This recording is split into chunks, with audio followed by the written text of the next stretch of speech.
Biggest winners at camp. Who you got? Oh man, I mean, it's really crazy to think that there's a player that I'm about to name that's somebody who we just wrote off as a depth piece before he showed up. But the first day that I was there at camp, Trent Sherfield, Oh yeah. huge, biggest winner. Mohamed Sanu did come out of the gates storming as a wide receiver 3. Honestly, at this point, it's Trent Sherfield, and he's Yep. jumped him, and it happened pretty gradually. Mohamed Sanu started off with a bang, but Trent Sherfield, no matter who it was, and people have been asking me how much this has to do with Trey Lance. Trey Lance was throwing to him. So Sudfeld was throwing to him. Jimmy Garoppolo was throwing to him. The guy was just open. Trent Sherfield, biggest winner, locked to make this roster. Wide receiver 3 right now, in my opinion. That's a good one. I like that. How about D Ford?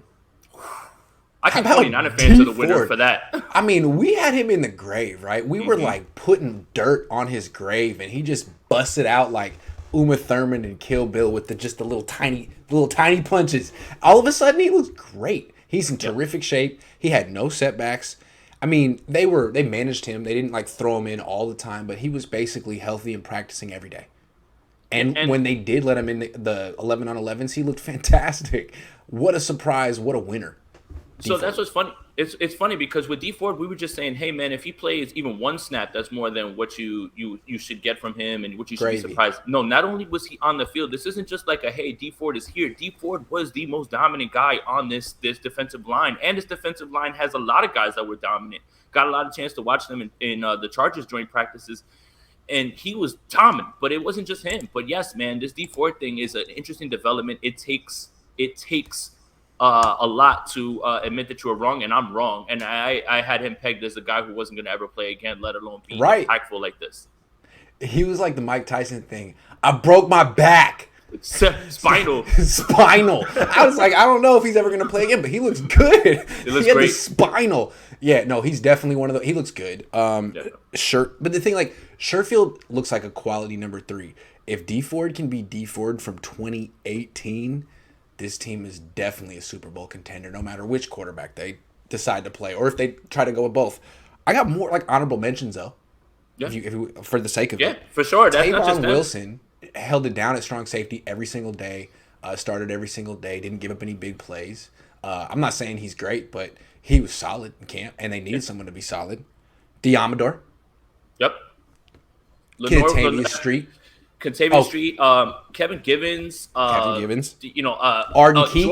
Jordan Willis. Jordan Willis. Jordan Willis. So yes. I don't know what it is about what Chris Kosura can do with these guys on defense, but good. he looks like a revitalized player. And credit the 49ers organization for taking shots on high spark score guys. Go ahead. I'm sorry. I have a theory. I think it's like these guys are super sparked up. They're really good athletes, but maybe they get off the snap slow. And I think he makes such an emphasis of like, get off the ball on time and use your athleticism. And I think he just gets guys synced up with the snap. It seems kind of obvious and basic, but it seems like it goes a long way. And the defensive line, again, it may not reach the heights of 2019 because it's hard to be as top heavy as Buckner, Armstead, Ford, and Bosa, but they're deeper right now than they ever were in 2019. Like, the 49ers are going to have a really interesting conversation with themselves about what happens when Mo Hurst comes back and when Jordan Willis gets off of his suspension, because there's going to be somebody on this roster that gets cut who's a very quality player, and that's the stuff that's going to be interesting to see going forward. I got one more winner from camp. Jonas Griffith. Oh, yeah. Yeah. I mean, linebacker, all big, over the long, ball. kind of like a poor man's Fred Warner. I like him. I like him a lot.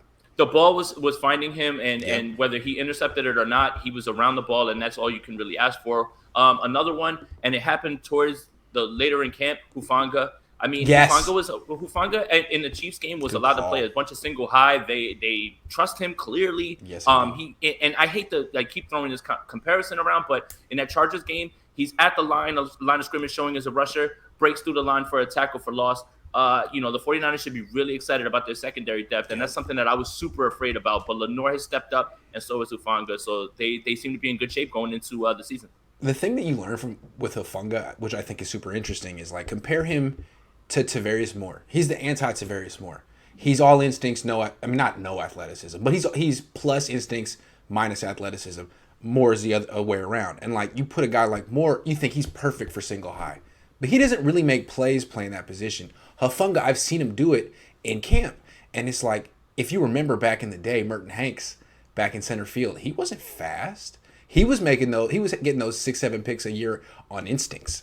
And I think it's interesting to see what a guy who runs like probably a 4.6 can do in center field if he has instincts.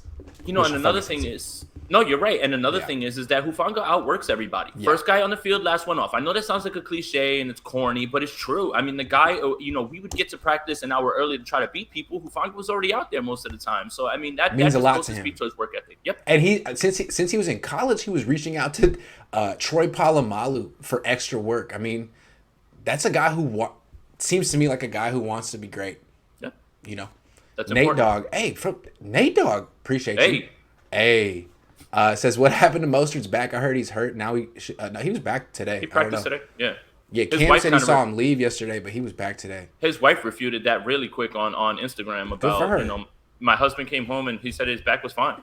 Good for him. Good for her. Good for him. And to make a point of it, he didn't wear his knee brace today, which he's been wearing all offseason just as a caution.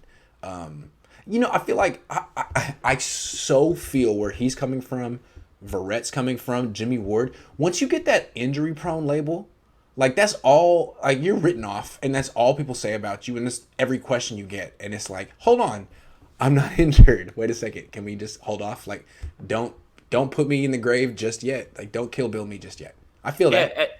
And I mean, what's up with this team and the knee braces and whether we have knee brace watch almost every time that somebody steps on the field. Oh my God! If Jimmy's wearing knee brace week 1 and he's playing, man, that's a big story. Todd99 says, did Jimmy laughing show his arrogance or confidence? He needs to earn it every day, but already thinks he's QB1. Humble yourself, James or Kyle. Will. Interesting question. How'd you take his response to that question? I hadn't thought of it that way. That he's going to start.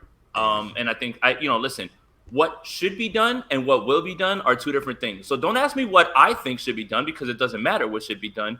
What Kyle's going to do is start Jimmy Garoppolo week 1. I don't know who this helps, who needs to hear this. But that's where they're going with this, honestly. And he, it seems like the way that Jimmy Garoppolo's been operating in the offseason, he's been a little bit more candid. So that smile and smirk was like, I like where I'm at right now. Everything's fine. And, that really spoke volumes to me. But it was apparent, and I guess we'll get into the quarterback thing in a little bit, but it was apparent to me that week 1 Detroit under center, Jimmy Garoppolo. Whatever should be done is one thing. Whatever will be done is a whole other thing. So, I mean... I feel like whatever. They can say whatever they want. They can give Jimmy Garoppolo the start and give him the first snap on the field. They're going with 2 quarterbacks week 1. Oh, yeah. It's going to be a committee, and I can't freaking wait for that. So I think really what's more important is who finishes that game, not who starts it. But if Jimmy's happy that he's starting, that's cool. But like, dude, let's see you finish it. Right, and if Jimmy starts week 1, doesn't mean that he's going to be there week 18. So or again, week 2. It looks like this thing's going to be week to week, and I can't wait to see how this is going to play out. Quarter to quarter. We're going to talk about it. Chris says, Hufanga should be an honorable mention for sure. Oh, no doubt. For sure. We got him.